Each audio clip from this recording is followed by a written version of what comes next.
Hello, today we'll be explaining what the original holiness, original justice, and original sin was, as well as the renewal in Genesis 3 through 11. In the beginning, Adam and Eve were in the state of original holiness and original justice until they were tempted by the devil and ate the forbidden fruit from the tree of knowledge of good and evil. God warned them not to, but Adam and Eve ate the fruit anyways. This created original sin. Original sin is the sin of disobedience of Adam and Eve that caused Adam and Eve to be subject to sin and death.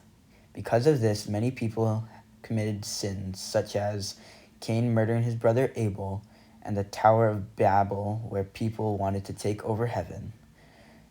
All because Adam and Eve were tricked by the devil.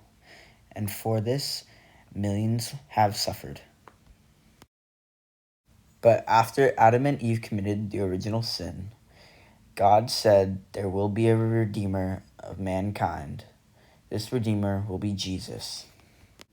This shows us that even if we sin against God, he will still love us, just like in Genesis 4, where God offered hope and salvation to Cain after murdering his brother Abel. After all of this sin, God decides he will flood the world to get rid of sin and evil. So he chooses someone to keep humanity and the other animals alive. He chooses a righteous man named Noah.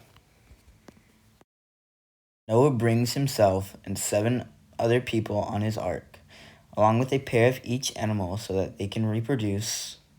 Once Noah builds his ark and loads it with people and animals, it rains for 40 days, flooding the world and killing everyone except for those on the ark.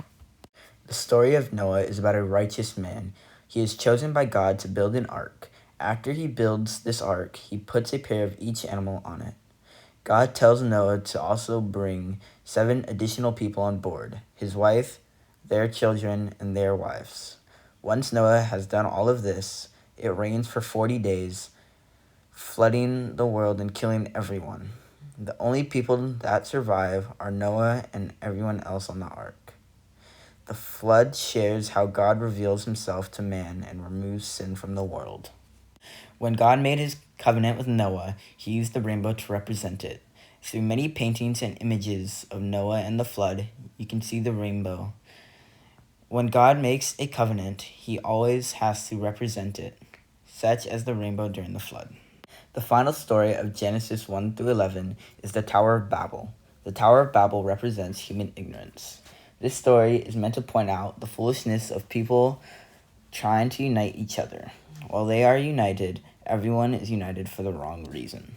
The Tower of Babel was created to reach heaven and conquer it. People were so ignorant that they wanted to even conquer the heavens. God could not let this happen, so he intervened. Since everyone lived together and spoke the same language, there was no misunderstanding each other. But when God wanted to intervene, he made everybody speak a different language, so no one could understand each other and no one could continue to build the tower. After God caused this chaos, people split into different groups around the world and gave up on the tower.